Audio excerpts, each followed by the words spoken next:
Hi అండి, అందరికీ నమస్తే. Welcome to my channel Vidisha simple రియలాగ్స్.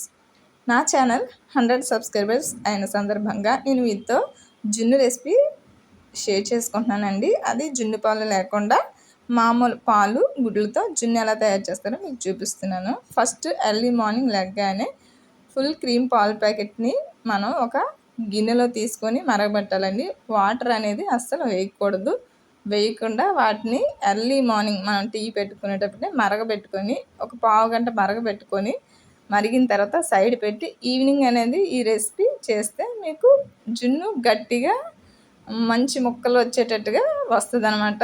So పాలైతే మరిగిన తర్వాత నేను ఈవినింగ్ మీకు చేసి చూపిస్తున్నాను అనమాట.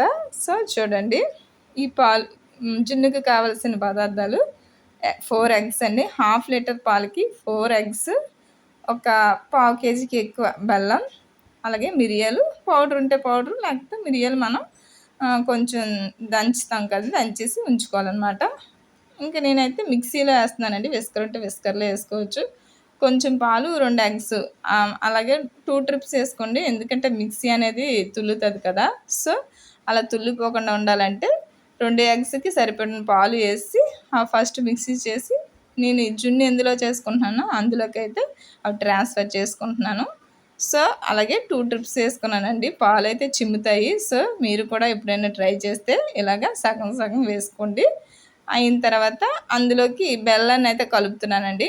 బెల్లం పౌడర్ అలా ఉంటే మీరు మామూలుగా స్పూన్తో కలుపుకోవచ్చు.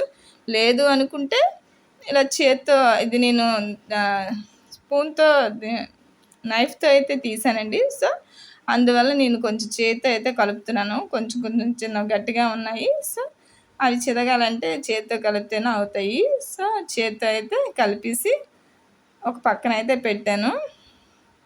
అలా తర్వాత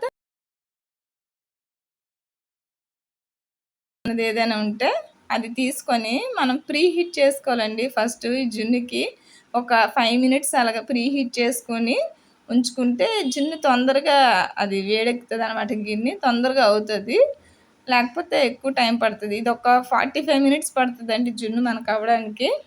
సో బెల్లం కలుపుకున్న తర్వాత అందులో ఇంకా ఏమైనా వేస్టేజ్ ఉంటాయి కదా, సో నేను ఫిల్టర్ చేసుకొని అది వేరే గిన్నెలో వేసి మళ్ళీ నేను జున్ను ఏదైతే గిన్నెలో చేసుకుంటున్నానో ఆ గిన్నెలోకి అయితే ట్రాన్స్ఫర్ చేస్తాను.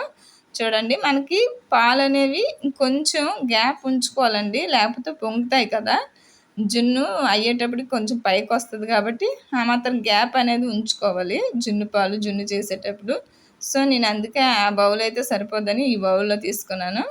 ఫైనల్లీ ఇందులో కొంచెం మిరియాల పౌడర్ వేసి స్పూన్తో అలా కలిపేసి ఇంకా ప్రీ హీట్ చేసుకునే గిన్నె ఉంది కదండి, అందులో వాటర్ అయితే పోసేసి ఇంకా ఓపెన్ చేసిన తర్వాత మనం ఈ జున్ను పాలు అయితే ఏమున్నాయో ఆ జున్ను పాలు అనేవి అందులో తీసుకొని పెట్టుకున్న తర్వాత మనం ఒక చెక్ చేసుకోవాలండి. మధ్యలో చూసుకుంటే అది ఉడికిందో లేదనేది మనకి తెలుస్తుంది. సో ఒక 45 మినిట్స్, ఎలా మ్యాక్సిమం 45 మినిట్స్ అయితే పడుతుందండి ఇది. సో నేనైతే కిందన నా దగ్గర కొందరు వేసుకుంటే వేసుకోవచ్చు, ఇసుక లేదు అనుకుంటే మనకి డైనింగ్ టేబుల్ మీద సర్వ్ చేసుకునే స్టీల్ ఉంటాయి కదా, సో అది కూడా పెట్టుకోవచ్చు. అది పెట్టుకొని వాటర్ వేసుకొని దానిపైన ఇలా పెట్టుకోండి. నేనైతే పైన మూత పెడతారు కొందరు, నేనైతే పెట్టలేదు. చూడండి, 45 మినిట్స్ అయిన తర్వాత నేను మీకు చూపిస్తున్నాను. జున్ను అయితే పర్ఫెక్ట్గా కుక్ అయిందనమాట. అసలు అదిగోండి, దానికి అంటుకోకపోతే అవి కుక్ అయినట్టే. సో అయిపోయింది, జున్ను అయితే రెడీ అయిపోయిందండి. సో ఇది ఒక 1 అవర్ అలాగా చల్లగా అయిన తర్వాత ఒక 10 మినిట్స్ 15 మినిట్స్ మనం డీప్ ఫ్రిడ్జ్లో పెట్టుకుంటే కొంచెం బాగా గడ్డలు కట్టినట్టుగా గట్టిగా వస్తుందండి. అలా పెట్టుకొని మీరు ట్రై చేయండి, బాగా వస్తుంది. అండ్ నేను ఈ రెసిపీ ఎందుకు షేర్ చేశానంటే నాకు 100 సబ్స్క్రైబర్స్ అయ్యారండి. చాలా చాలా థ్యాంక్స్. కొత్తగా పెట్టిన మీరందరూ నాకు చాలా సపోర్ట్ చేశారు. ఇంకా ముందు ముందు కూడా సపోర్ట్ చేస్తారని నేనైతే మనస్ఫూర్తిగా కోరుకుంటున్నానండి. ఈ రెసిపీ ఎవరికైనా నచ్చినట్లయితే మీరు ట్రై చేయండి.